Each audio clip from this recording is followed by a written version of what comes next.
Let's go ahead and do the stat of the day. Start of the day, start of the day. It is your start of the day. Start of the day, start of the day. It is your start of the day. Start of the day, start of the day. It is your start of the day.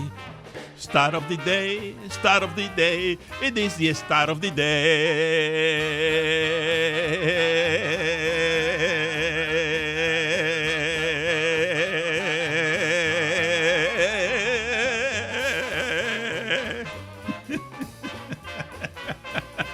Have we been talking about Brett Favre at all today?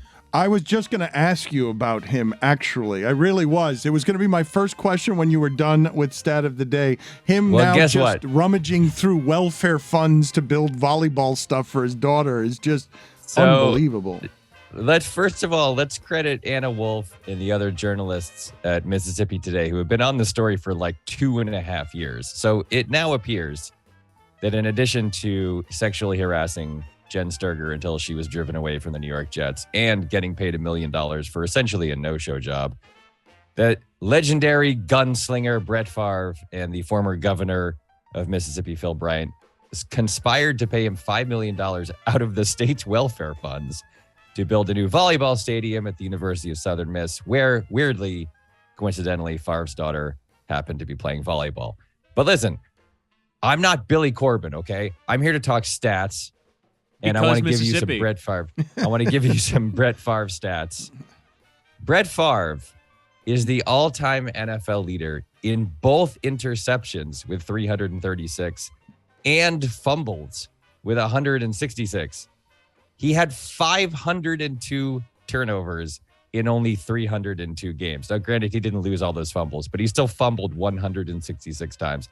He had 59 more interceptions than George Blanda, who played football until he was 48 years old. He had 6 seasons where he had as many or more interceptions than he did touchdowns. His career passer rating is the same as Trent Green, who played in the same era. But here is the only Brett Favre stat you need. Brett Favre has the same career passes interception rate as Jameis Winston. 3.3% of both of their passes were picked off. He is Jameis Winston, but he played longer. So in conclusion, Dan, Brett Favre, you know what they say? He was like a kid out there on the field in that he threw the ball the way a kid would throw it, where it could be easily picked off by the defense. In conclusion, Brett Favre, compiler. That is my accusation. Compiler. Wow. And you're probably right. Those are stunning stats. I saw that somebody, I think it was Stephen Ruiz, was complaining, hey, you know what? Save me all of the Geno Smith stories about how heartwarming it was that he worked his way to a second chance and gets a win on Monday Night Football, when I've seen Brock Osweiler and Blake Bortles and Blaine Gabbert ruin franchises for years because they just stuck with them, and Geno Smith had to figure out, had to stick around long enough to be able to get another chance. I wanted to ask you not only about Favre desecrating everything that he's been, because it's fairly startling to see a guy on Monday Night Football after the death of his dad. I don't know it's possible for an athlete to be regarded with more warmth than America was thinking of Brett Favre. The whole game has changed. The quarterback who took over the Packers in his stead changed it by only getting intercepted 5 times a year. And now how are we supposed to be remembering Brett Favre, eternal legend, Hall of Famer? I got to be honest with you. I never quite understood it at the time, in a number of ways. All I saw when I saw Brett Favre was a guy who recklessly, game after game after game, threw the ball into triple coverage and was picked off. It happened all the time. It happened with the Jets at the end of his career. It happened with the Packers. The second that he left, the Packers had a better quarterback who had been sitting on the sidelines for 4 years or whatever, waiting for him to retire. He kept not retiring, and he kept just getting picked off every year in the playoffs. He was like 13-11 career in the playoffs with a bunch of teams that should have gone way farther. That is the weird thing about Green Bay, is we're now back-to-back quarterbacks, franchise quarterbacks, who everybody thinks should have won a lot more in the playoffs than they did. But Favre, everyone would just say, that's what you love about the guy is he's a gunslinger, is that he takes risks. And it was like, no, that's bad. That's bad to do that. Like it was good when it worked, and it was terrible when it didn't work, and it didn't work way more than it worked. I mean, the guy won one Super Bowl over a completely outmatched Patriots team, and mostly won that Super Bowl because of like kickoff returns and punt returns. And every other season that he had ended in disappointment caused by him. It wasn't like other quarterbacks whose teams fall apart around them. He was the reason in many, many years that his team didn't win. I looked this up too. Everybody thinks of Brett Favre as like clutch, right? You think about like, how many fourth quarter comebacks, like late game heroics. He had 28 fourth quarter comebacks in his career. You know who had 29 fourth quarter comebacks in his career? Vinny Testaverde. Like Brett Favre is not the guy that everybody remembers. And frankly, when he played that game on Monday night after his dad died, I didn't think that was cool. I mean, my attitude was like, okay, if that's the way he grieves and heals, who am I to think that's bad? But I was like, what are you doing? Go be with your family. Don't be playing football. Like I thought that was an odd choice. And I thought it was even more odd the way everybody celebrated it, as if it was obviously the right decision. That didn't seem like the right decision to me. Again, I don't know how the man grieves or processes grief. I'm not saying he was wrong. I just thought it was weird that we universally decided in America, oh yes, that is heroic.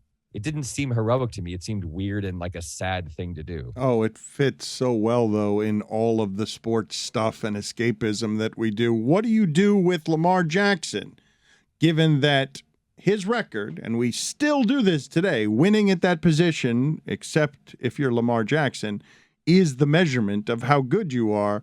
Lamar Jackson's record through 50 games is the same as Tom Brady's through his first 50 games. And before the season starts, he says nope to $250 million because he wants more of it guaranteed. And everyone is noticing, well, wait, if Deshaun Watson gets all the guaranteed money, then Lamar Jackson, once that precedent has been set, then Lamar Jackson is going to want all his money guaranteed. But it's dangerous to guarantee money to a guy who plays that physical style at that position. So you see what's happening with Lamar Jackson and think what?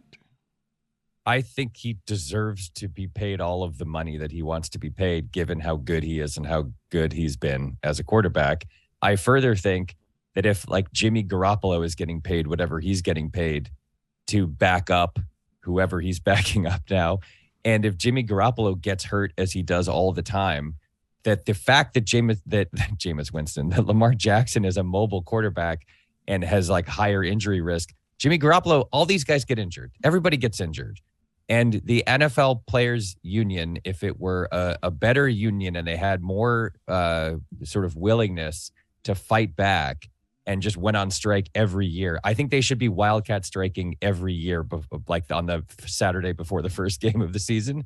And the thing that they should be arguing for first and foremost is guaranteed money. I think he's absolutely right to want it, and I think he deserves it. And I think he should get it. And because these careers are too short and the game is too tough and they demand too much of these people. And as you've said many times, they're too disposable. And if I were Lamar Jackson, I was good at being quarterback as Lamar Jackson, I would say, no, I want more money and I want it all guaranteed. And I'm not going to play for you unless you give it to me, because someone will give him more than they offered. And that team will become better because he's a better quarterback than whoever that team currently has at the position. Is John Madden singularly responsible for everything you just described about Brett Favre?